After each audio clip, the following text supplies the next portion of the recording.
Les dessous de l'immobilier en Estrie. Une présentation de Cher au vent, créateur de votre extérieur depuis 1981. Les dessous de l'immobilier en Estrie au 1077 Estrie. Voici Jean-François Bérubé et ses collaborateurs. Bonjour tout le monde. Aujourd'hui à l'émission Les dessous de l'immobilier en Estrie, j'ai le plaisir d'accueillir M. Jean-Sébastien Amal, animateur très connu au 1077 Estrie. Et sans plus tarder, nous allons débuter avec M. Ismaël Sondarji, leader de financement résidentiel national à la Banque nationale. Bonjour, comment ça va? Mais ça va bien toi? Hey, oui, merci d'avoir accepté l'invitation. Écoute, j'ai lancé une perche à la Banque nationale. Finalement, j'ai eu l'occasion d'avoir une belle réponse de ta part. Merci de te déplacer dans nos studios. Ça fait vraiment plaisir. Alors écoute, tu as tout un parcours, Ismaël. Tu te trouves à être finalement là, à la tête du financement national résidentiel, donc à travers le Grand Canada. Exact, des provinces de l'Atlantique jusqu'au Vancouver. Jusqu'à Vancouver. Comment se passe le marché au Canada en général? Est-ce que tu sens qu'il est segmenté? Ou, oui. Il y a évidemment une tendance globale, mais il y a des différences régionales. On parle de Toronto, Vancouver, qui ont des réalités complètement différentes. Le marché du condo qui s'effondre un petit peu dans ces villes-là. Là où au Québec, on n'est pas exactement à la même place. Il y a une économie qui est plus forte au Québec, donc on ressent moins les soubresauts là, de tout ce qui se passe. Mais c'est globalement tous pareils, mais on ne peut pas dire que une situation à Sherbrooke est la même qu'à Vancouver. Je comprends. Mettons qu'on regarde ça globalement.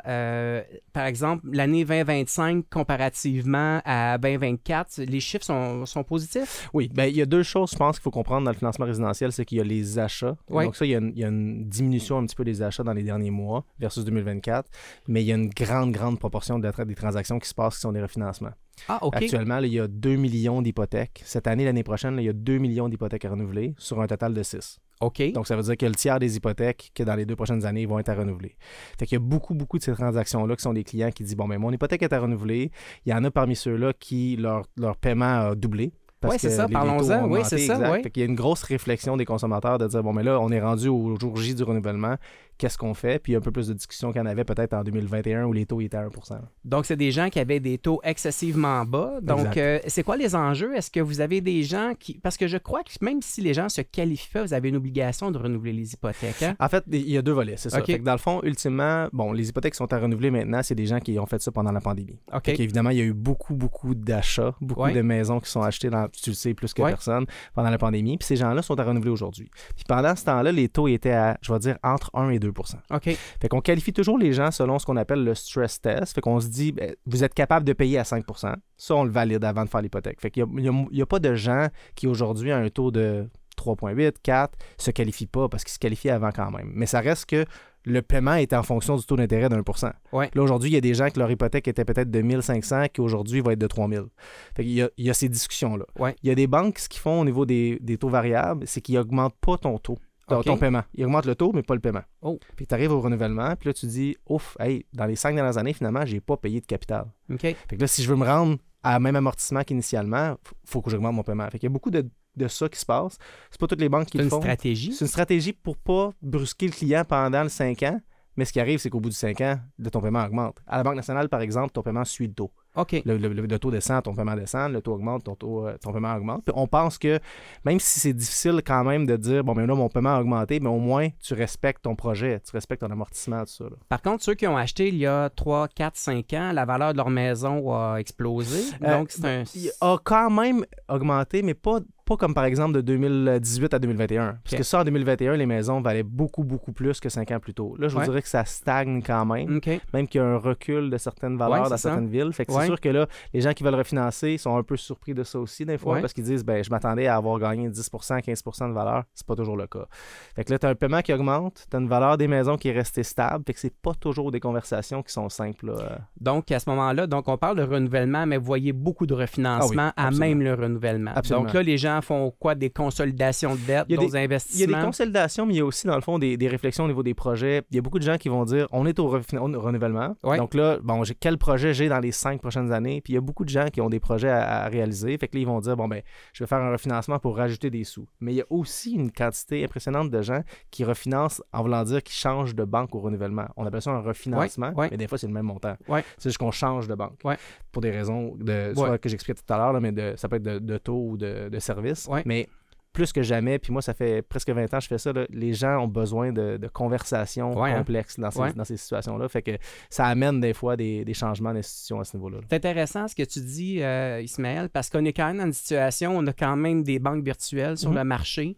On regarde dans différents domaines, on a l'intelligence artificielle qui veut prendre le dessus, mais service à la clientèle, je pense qu'il n'y a pas rien qui va remplacer ça. Hein? Contact humain, là. Tant qu'il y aura de la valeur dans la conversation. Fait que je vais prendre l'exemple, puis c'est un exemple qui est comme rough pour l'industrie que je vais nommer, mais au McDonald's, dans le fond. Là. Moi, j'étais un fan du café du McDonald's. Puis j'allais toujours le chercher à l'intérieur. À un moment donné, McDonald's a créé une application que tu peux le commander toute seule, puis ils viennent le porter à ta voiture dans le stationnement. Mais je rentre plus à l'intérieur. Parce qu'il n'y avait pas de valeur pour moi d'aller à l'intérieur, rencontrer la personne qui disait je veux mon café, un lait, un sucre. Il n'y a pas d'intérêt pour moi d'y aller. Mais si je pense le Home Depot, par exemple, si je fais une rénovation, je vais aller au Home Depot. Je peux commander mon bois en ligne, mes vis en ligne, tout ça, mais je sais que quand je vais y aller, je vais parler à la personne, puis elle va me dire t'as-tu pensé à telle chose? T'as-tu pensé à tel outil? Puis j'aurais pas ce knowledge-là. Fait que ça fait en sorte que les gens vont se déplacer pour ce genre de conversation-là. Les gens se déplacent pour une hypothèque. Ils se déplacent virtuellement ou en personne, parce que la Banque nationale, entre autres, fait 40% de ses rencontres sur Teams. Il y a beaucoup de ça maintenant. Ça, c'est nouveau suite à la... Moi, je me souviens, là, en 2019, on faisait des appels avec 100 personnes au téléphone. Aujourd'hui, on fait des appels face à face sur Teams, on présente notre écran. C'est vraiment pas pareil. Puis il y a encore beaucoup de clients aussi qui veulent se présenter en personne, ce qui est tout à fait correct. Mais je ne vois pas l'avenir comme étant un avenir où les gens vont faire leurs hypothèques eux-mêmes en ligne, en pitonnant les chiffres. Là. On n'est pas là. Parce que ça fait partie souvent d'une solution globale. Donc, vraiment, il y a une analyse complète du portefeuille qui doit être faite. D'avoir, des fois, un petit conseil de dire, si vous allez dans cette direction-là, voici ce qui peut arriver. Je pense que c'est important que les gens comprennent que d'être accompagné, c'est nécessaire, surtout dans une transaction qui est souvent la plus importante d'une vie. Là. Absolument. Puis, même principe au niveau de l'agence immobilière. Donc, il y a des raisons pour lesquelles les gens veulent un agent immobilier. Parce qu'il y a une valeur au conseil, tout ça. Fait que c'est le même principe de notre côté. Là. Exact. Je veux qu'on revienne au marché du prêt hypothécaire canadien, qui est un reflet, évidemment, de l'économie. Hein. Je pense qu'on dit souvent, quand l'immobilier va, tout va. Là. Je pense que, règle générale, c'est ça. Comment vous voyez le marché actuellement? Au niveau, si on se concentre vers l'ouest, là, ça se passe comment en ce moment? C'est en deux temps, dans le sens que le marché du condo est en chute. Donc, il y a vraiment moins de gens qui veulent les condos dans les centres urbains, que ce soit Montréal, Toronto, Vancouver.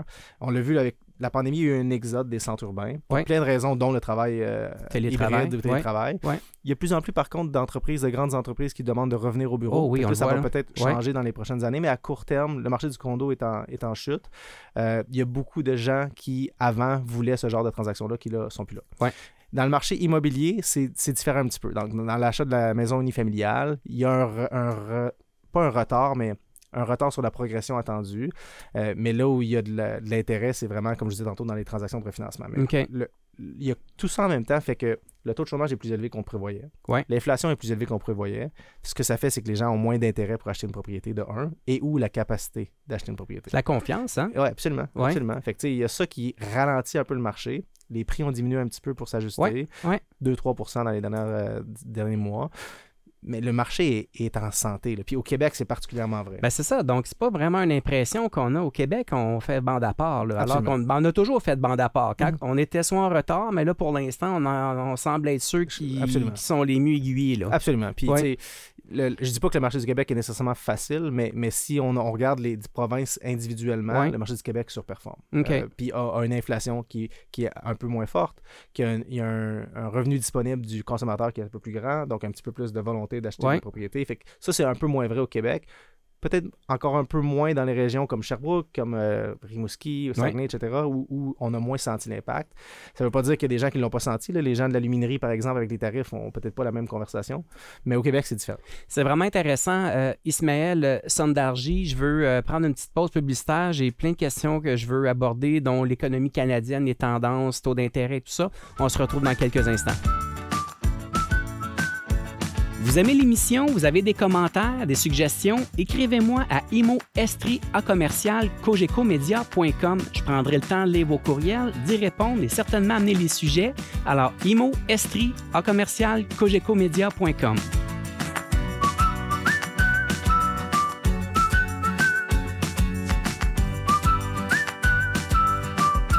Alors, nous sommes avec M.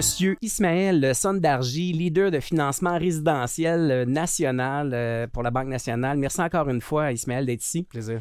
Alors écoute, on parlait avant la pause publicitaire du marché de l'immobilier, du prêt hypothécaire canadien. On dit que l'Ouest canadien, même l'Ontario, un peu plus difficile. On sait que le marché du condo a été particulièrement affecté. Là. Ce qu'on sent, c'est qu'il y a peut-être eu surconstruction. On a aussi la limite, en fait, les investisseurs étrangers qui ne peuvent plus acheter dans certains secteurs de certaines villes. Je pense que c'est venu quand même impacter tout ça. C'est souvent des cycles.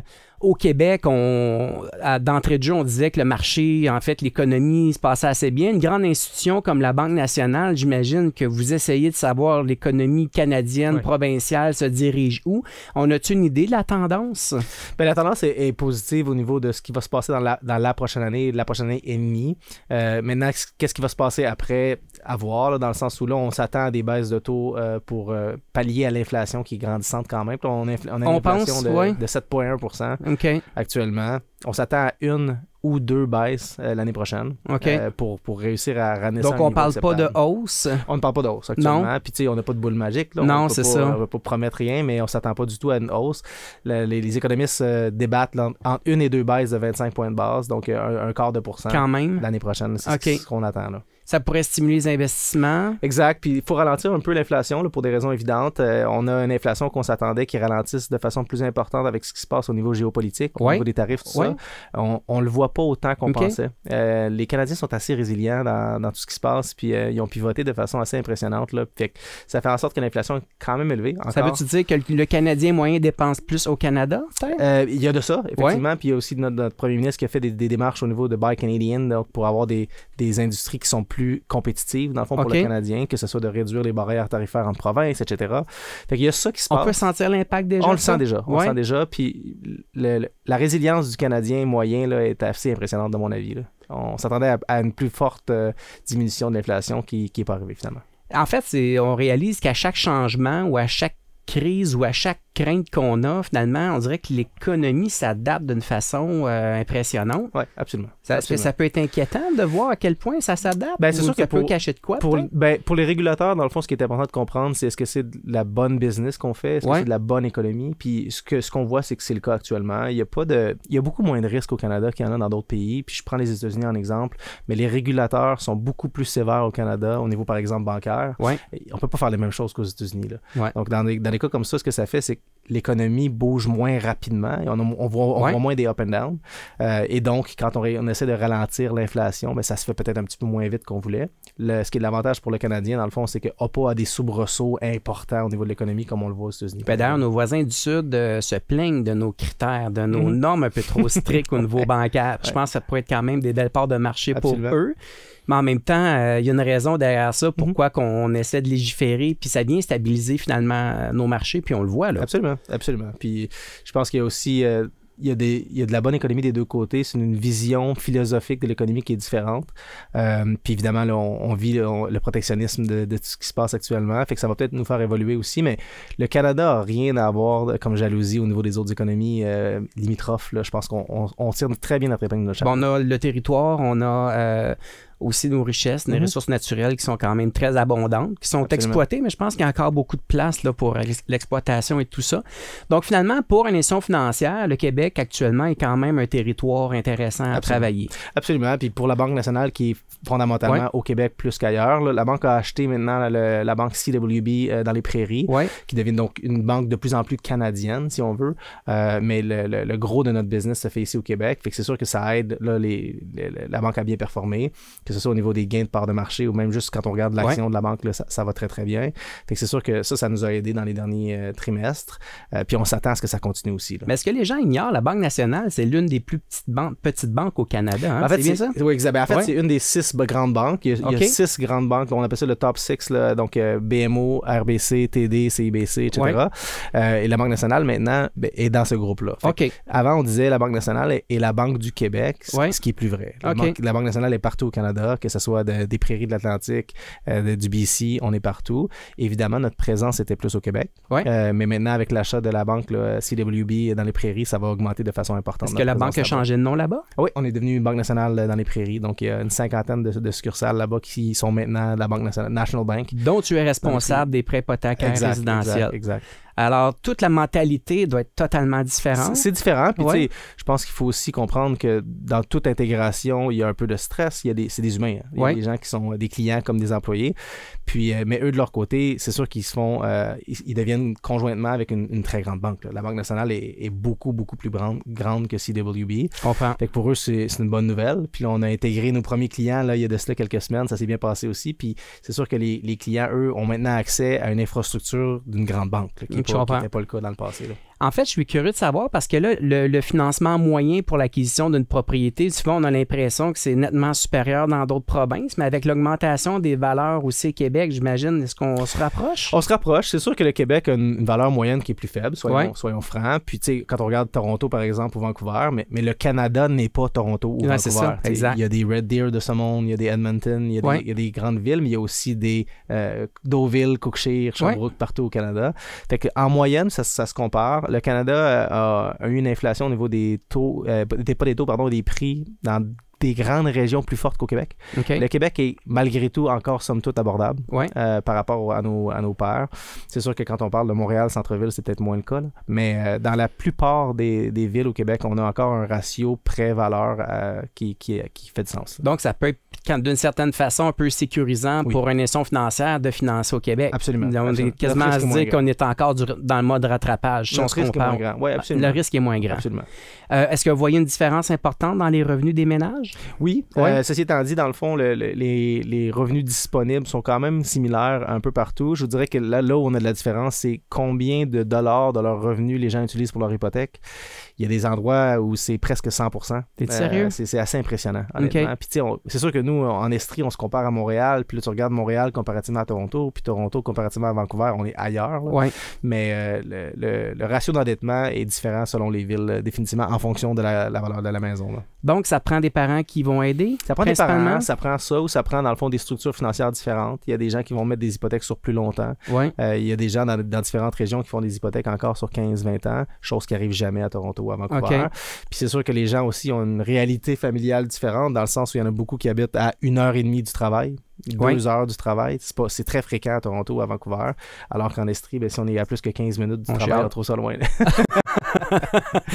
C'est vraiment incroyable. Hein? Donc, c'est quand qu'on se compare, qu'on se console. Exact. Maintenant, tu sais, si on regarde en règle générale au niveau du marché résidentiel et tout ça, on regarde par exemple Vancouver, on regarde Toronto, tout ça, on a quand même le financement, c'est des normes canadiennes. CHL, c'est canadien. Oui.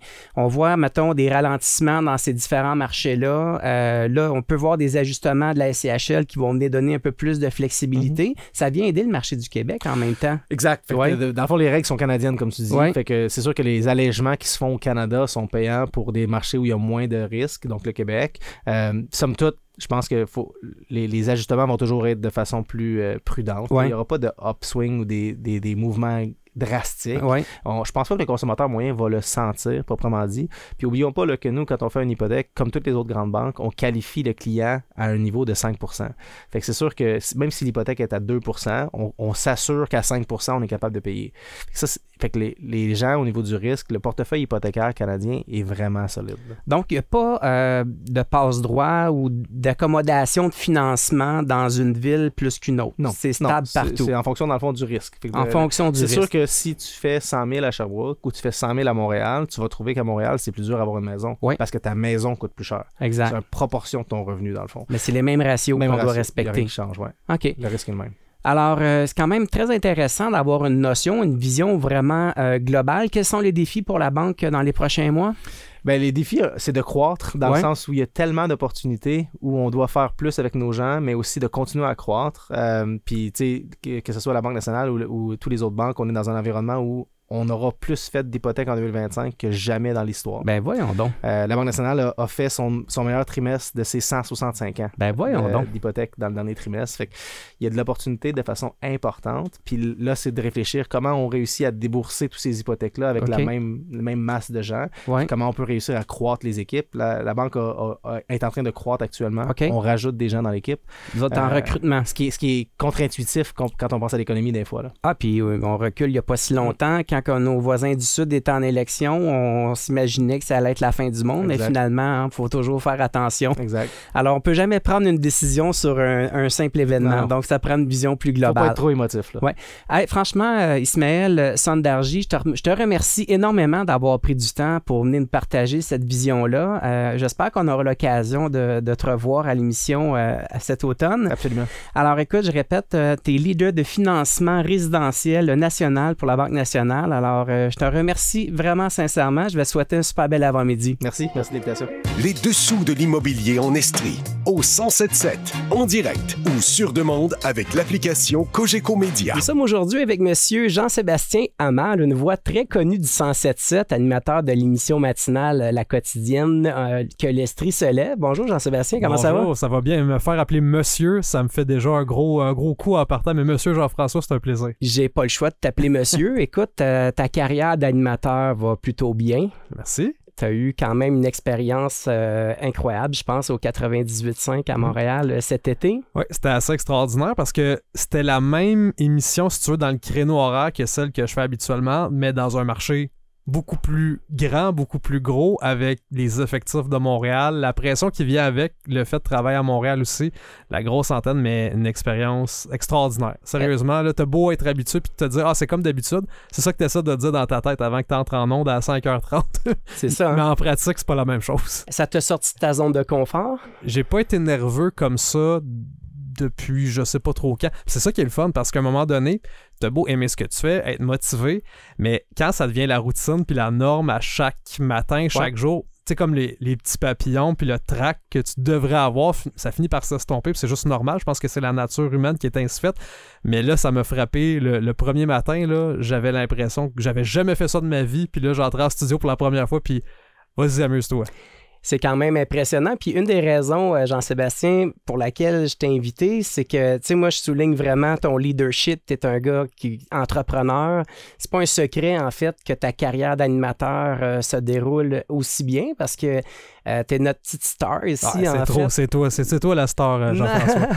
Non, mais pour vrai, on est chanceux de t'avoir. Puis, en fait, d'avoir ce défi-là cet été, j'imagine que tu n'as pas vu ton été passé. Non, ça va vite. Puis, c'est le fun parce que tu es confronté à des enjeux auxquels tu penses pas nécessairement. Puis c'est pas qu'il y a un qui est mieux que l'autre, parce que les deux marchés, je te parle, ça s'équivaut, je pense, dans la mesure où la job, c'est la même. Tu as un micro, tu as un animateur, ton rôle, c'est d'informer les gens qui t'écoutent. Fait qu'il y ait 50 000 ou 100 000 ou 1 million de personnes qui t'écoutent, ta job, ben, c'est de t'assurer qu'ils soient au courant de ce qui se passe aujourd'hui.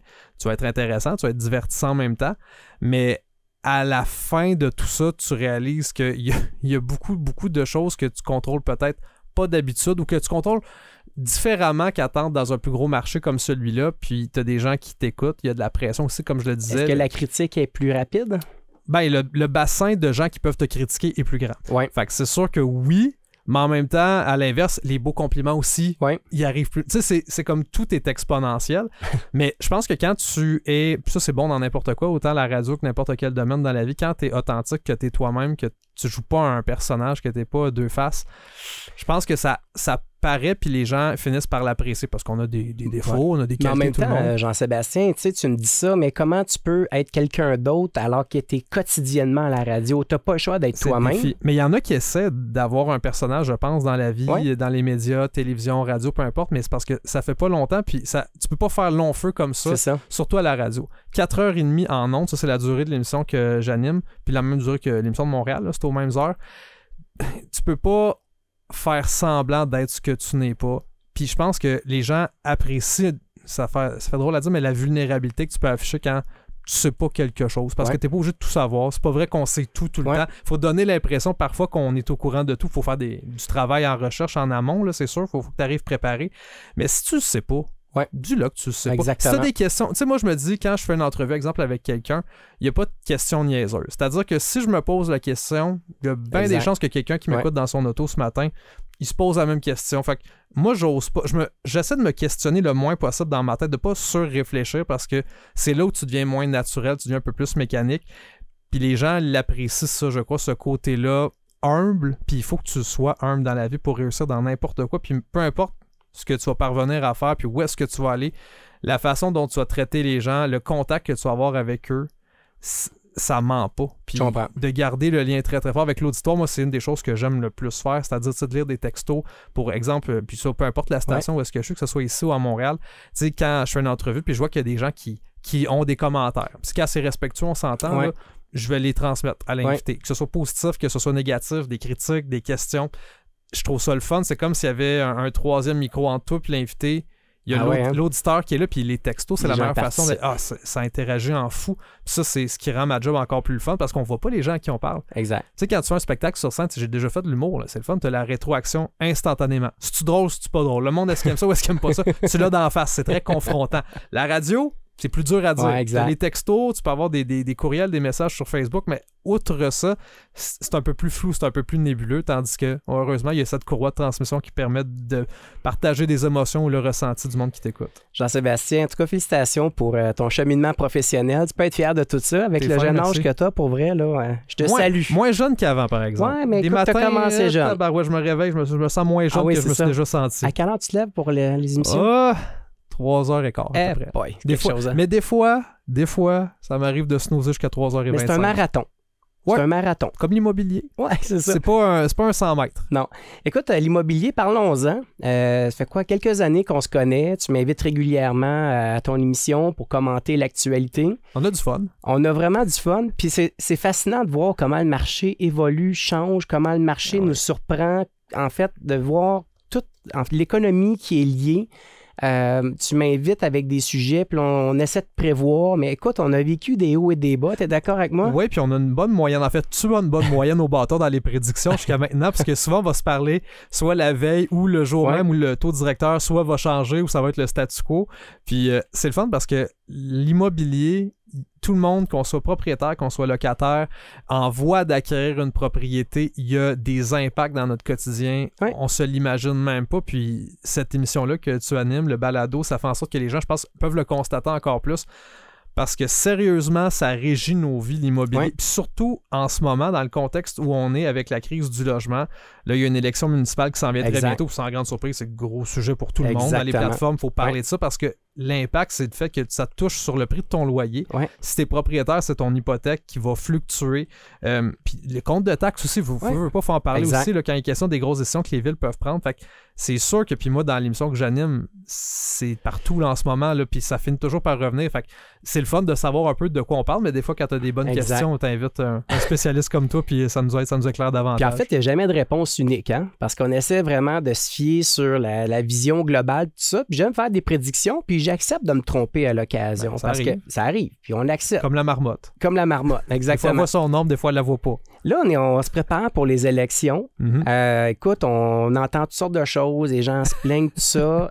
Écoute, est-ce que tu penses qu'il va y avoir un candidat assez fort pour redresser la ville de Sherbrooke? Ce serait beaucoup trop de pression pour un candidat sur ses épaules, hein? Parce que t'as beau arriver avec le candidat ou la candidate que tu veux, c'est une moyenne machine à la façon dont ça fonctionne. Puis il y a des candidats qui se sont prononcés, qui ont voulu raccourcir le délai pour obtenir un permis, la durée que ça peut prendre, parce qu'effectivement, ça prend trop de temps. Je pense que tout le monde s'entend là-dessus. Si tu veux favoriser des projets, si tu veux aller plus vite, il faut que tu fasses que la machine accélère. Par contre, la machine, c'est facile c'est pas pour tomber dans la démagogie, parce que tu veux pas dire non plus que tout est trop lourd, tout va pas bien parce qu'on travaille mal ou parce qu'on est incompétent. Tu sais, ça serait, je pense, gratuit comme accusation. Il y a des normes qui existent, puis c'est pas vrai que les gens qui sont là sont tous des incompétents et des incompétentes. Ça, j'accepte pas de croire ça. Exact.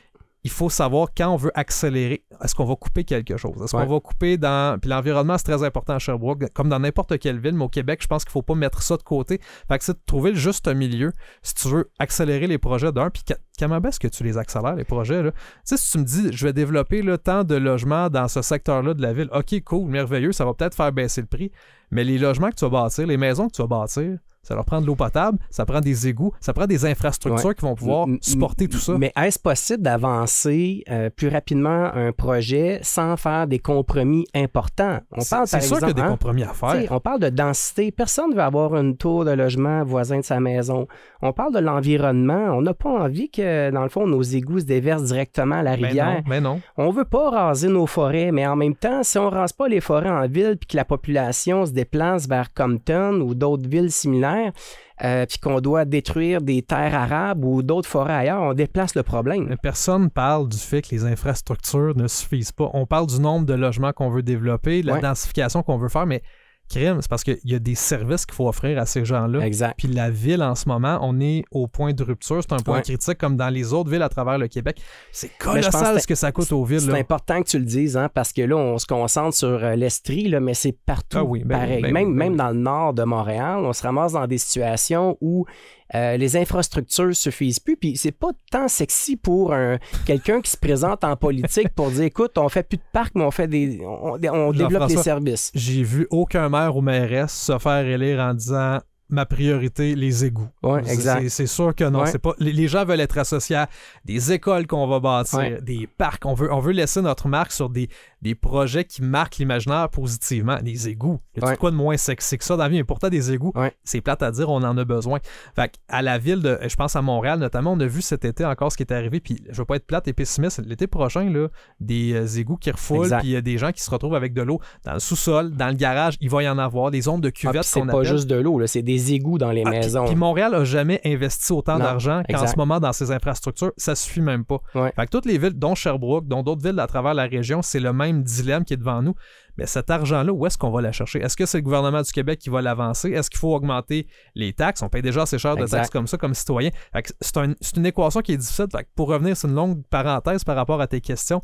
C'est pas vrai qu'un candidat ou une candidate peut arriver, je crois, à mon humble avis, de dire je vais régler ça, moi, la crise du logement. C'est trop gros, puis il y a trop de parties prenantes à ça. Tu peux arriver avec des idées, puis tu peux vouloir favoriser, mais ça va être un gros travail d'équipe avec tout le conseil aussi. Il faut dire pas juste la maire ou la mairesse. On parle de crise du logement, mais est-ce qu'on pourrait aussi aborder le point que c'est peut-être une crise du prix du logement qu'on a aussi? Pas donné, t'as beau en construire, là, du neuf. Là. Exact. Je veux dire, tu vas construire demain matin, peu importe le nombre de logements que tu vas faire, même si tu dis ça va être abordable. Le abordable, là, excuse-moi, il n'est pas abordable. Exactement. En ce moment, même quand on nous promet qu'on va être sous le marché est tellement élevé en ce moment. Puis moi, je l'ai vécu parce que je suis propriétaire de logement, puis j'ai eu jusqu'à tout récemment un logement qui était alloué. J'ai jamais été longtemps comme ça avec un logement affiché. Généralement, depuis une couple d'années, je trouve preneur assez vite.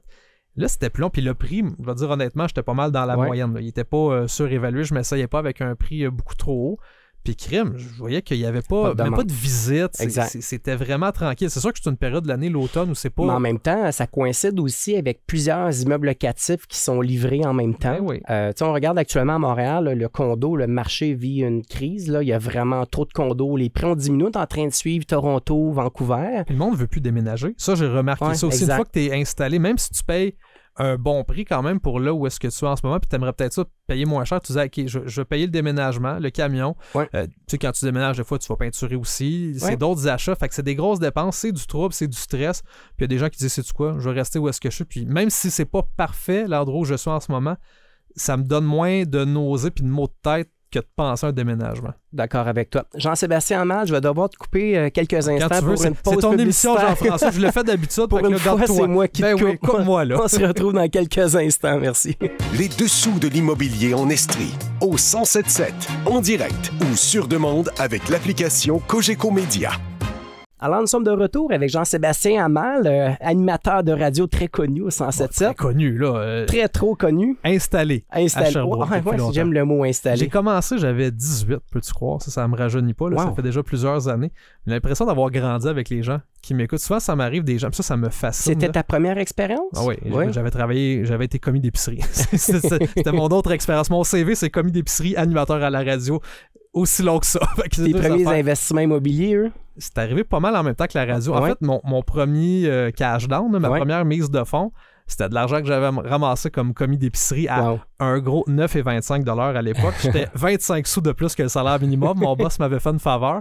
C'est du travail acharné de jeunes qui sortaient pas vraiment, n'avaient pas de scooter comme ses amis. Mais moi, mon trip, c'était d'épargner. Puis ça a toujours été dans ma nature, ça. C'est pas un effort que j'avais, c'était comme un écureuil là, qui se met des réserves de côté. Jean-Sébastien, tu me parles de ça. Tu sais, parfois, on peut critiquer la nouvelle génération, mais de plus en plus, les jeunes économisent, sont sensibles, en fait, au coût de la vie qui augmente.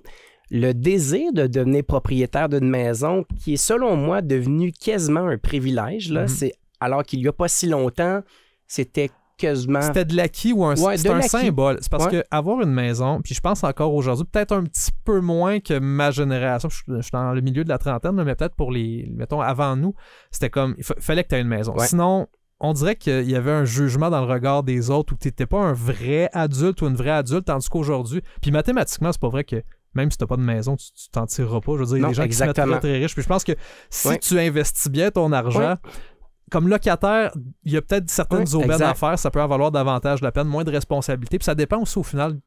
C'est quoi ton type de personne? Moi, je connais beaucoup de gens très en moyen qui préfèrent louer, avoir la flexibilité. Juste Olivier Primo fait partie de ceux qui sont pas propriétaires, sont locataires partout. Je vais te dire qu'il y a des journées où, sincèrement, ça me traverse l'esprit. Je le ferai pas parce que je pense que c'est pas dans ma nature, mais tu fais juste regarder les chiffres là, sur papier, l'éternel débat propriétaire versus locataire. Si tu as la discipline de mettre de l'argent de côté, parce que forcément, c'est moins cher d'être locataire, c'est sûr. Ouais. Mais si l'argent, évidemment, tu la dépenses, tu fais n'importe quoi avec, au final, il ne te restera rien et tu n'auras pas investi. Exact. Mais si la différence, tu es capable de la mettre de côté, de la placer, d'être intelligent, je pense qu'à moyen terme, tu es capable de rattraper bien des propriétaires puis tu as un bon rendement aussi ailleurs. Mais tu sais, un ou l'autre, je veux dire, tant que tu es responsable, tu es raisonnable, ça va bien aller. Là. Combien de nos parents, baby boomers, vendent leur maison familiale à profit, se dirigent vers le marché locatif qui est en pleine ébullition de construction. C'est moins de trouble. Sais-tu quoi, quand il y a des problèmes qui arrivent chez nous, là, à chaque fois, c'est toujours le meilleur timing pour se dire, hey, sais-tu quoi, je pourrais appeler mon propriétaire ou gestionnaire de là, puis ça fonctionne pas, viens le réparer. C'est ça. Dis, non, je peux pas le faire, je suis propriétaire, je vais m'appeler moi-même, puis c'est moi qui vais s'en occuper. Mais le marché locatif, actuellement, il y a quand même des belles options, des condos haut de gamme. En fait, c'est bâti en condo, mais c'est du locatif. Des services, une piscine, le stationnement, puis, tu te casses pas la tête, mais tu demeures quand même locataire. Ouais. Fait que pour plusieurs, c'est un enjeu qui est psychologique. Puis je pense que j'étais comme ça quand j'étais plus jeune. On dirait que tu as l'impression de t'affranchir quand tu deviens propriétaire. Puis c'est un énoncé. C'est comme, regardez, je suis rendu là. Puis il y a des avantages, comme dans n'importe quoi, mais tu as un rendement puis tu es obligé de mettre l'argent de côté parce que, une façon de parler, c'est la banque vient chercher dans ton compte à chaque mois avec ton paiement hypothécaire. Fait que c'est de l'épargne forcée. Exactement. Donc, quelqu'un qui a peut-être un petit peu plus d'enjeux par rapport à ça, je pense que là, tu te casses pas la tête puis tu t'assures que ça va être fait. J'ai hâte de voir dans les prochaines années le marché va évoluer comment. J'ai eu la chance dernièrement d'avoir faire participer différents courtiers, différents gens d'affaires dans le milieu de l'immobilier. Actuellement, à Montréal, on le sent là, que c'est stagnant, légère augmentation de 3%. Généralement, le marché de l'Estrie suit un peu après, mais en même temps, on est dans une situation où le coût moyen est tellement élevé dans cette région-là que je pense que ça bénéficie encore à l'Estrie parce qu'on est une région choyée en demande. C'est une question de perception. Montréal, les gens fuient la ville en ce moment. Ouais. La ville, moi, c'est une ville que j'adore en passant, que je trouve tellement belle, mais elle est moins belle depuis quelques années. Ouais. C'est pas vrai que c'est sexy d'aller à Montréal comme ça l'a déjà été. C'est vivant, il y a plein de choses, mais la ville a mauvaise réputation, a mauvaise presse en ce moment, puis il y a un gros travail. On parlait d'élections municipales tantôt. Je pense que le plus gros défi pour un maire ou une mairesse, ça va être de redorer le blason de Montréal puis de donner envie aux gens d'aller là. Parce que ce que l'on entend... Comment faire?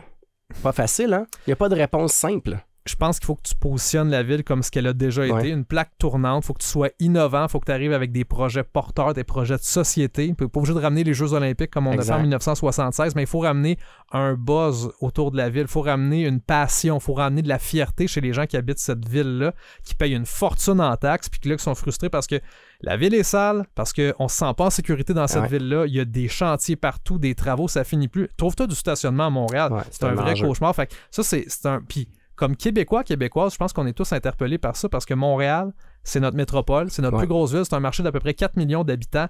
Il faut en prendre soin. Même si on est à Sherbrooke, même si on est à Québec, à Rivière-du-Loup, peu importe, Montréal, c'est un symbole, puis il faut en prendre soin. Moi, j'oserais même dire que c'est l'une des plus belles villes en Amérique du Nord. Il y a un cachet. J'ai eu l'occasion de faire plusieurs grandes villes américaine. Je peux te dire une chose, que oui, on peut être critique, il y a du travail à faire, mais on a des beaux acquis. Ben oui. On est une ville multiculturelle. Qui se distingue. Ça, c'est un aspect important. Oui. Le fait que juste la langue française, déjà en partant, c'est une belle carte que l'on a. Puis que tu visites n'importe quelle ville de taille moyenne ou grosse ville aux États-Unis, c'est pas mal du pareil au même. À un moment donné, il y a certaines... New York, par exemple, qui se distingue d'une certaine manière. Il y a des villes qui ont un peu plus de cachet, mais à comparer Montréal, au Canada, je regardais Toronto, Vancouver, c'est super beau, mais c'est pas Montréal. Puis c'est Non, pas pour être exactement. chauvin. Je pense que les gens disent, même s'ils viennent pas du Québec aussi, là, on reconnaît ce caractère-là, mais prenons-en soin. Mais moi, Maxime, Jean-Sébastien, pourquoi Maxime? Je sais pas. C'est pas, hein? Tu sais que mes parents ont déjà pensé m'appeler Maxime. C'est probablement Avant que ça je le lien naisse, qu'on va fait faire. que, oui. Écoute, Montréal, New York, Paris, Londres, je les mets dans le même pool. Ah oui. Vraiment, là, c'est vraiment une identité. Là, pour ceux qui ont l'occasion de visiter ces villes-là, il y a un lien à faire. Toronto, on la compare pas à ces Non. villes-là. Je Vancouver, rajouterais peut-être Rome.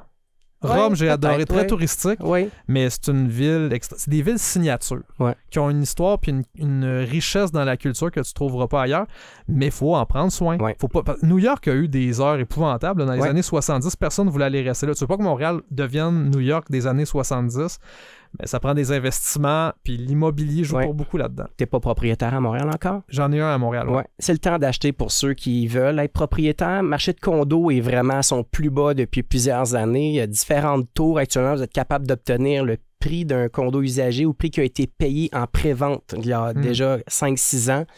Alors, quand le marché va pas nécessairement bien, c'est souvent le bon moment pour... Ouais. Hey, pas de feuilles à ramasser. pas de feuilles à ramasser, pas de piscine à nettoyer. Non. Ouais. Le péage va toujours être beau, c'est pas votre Le job. spa est toujours propre. Ça, c'est Et merveilleux. le gym, Ça fait rêver. tout est là. Eh oui.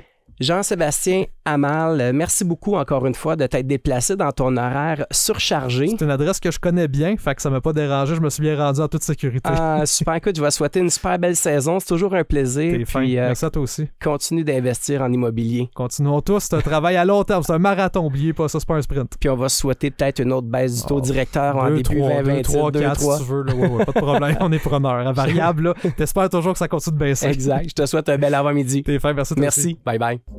C'est déjà ce qui conclut notre émission d'aujourd'hui. Merci beaucoup à mes précieux collaborateurs, M. Ismaël Sondarji ainsi que M. Jean-Sébastien Amal. N'oubliez pas que vous pouvez aussi réécouter les dessous de l'immobilier en Estrie à tout moment, soit sur le site du 1077 Estrie, section rattrapage, ou encore sur l'application Cogeco Média dans l'onglet Balado. Vous avez des questions, des commentaires, écrivez-moi directement à imo-estrie@cogecomedia.com. Je tiens à remercier mon ami Gilbert à la console. On se retrouve samedi prochain dès 11h pour une nouvelle émission. D'ici là, je vous laisse entre les mains de Priscilla Quirion qui vous accompagnera dès cet après-midi avec les classiques 80-90. Les dessous de l'immobilier en Estrie. Une présentation de Cher au vent, créateur de votre extérieur depuis 1981. Rattrapez l'émission en balado au fm1077.ca.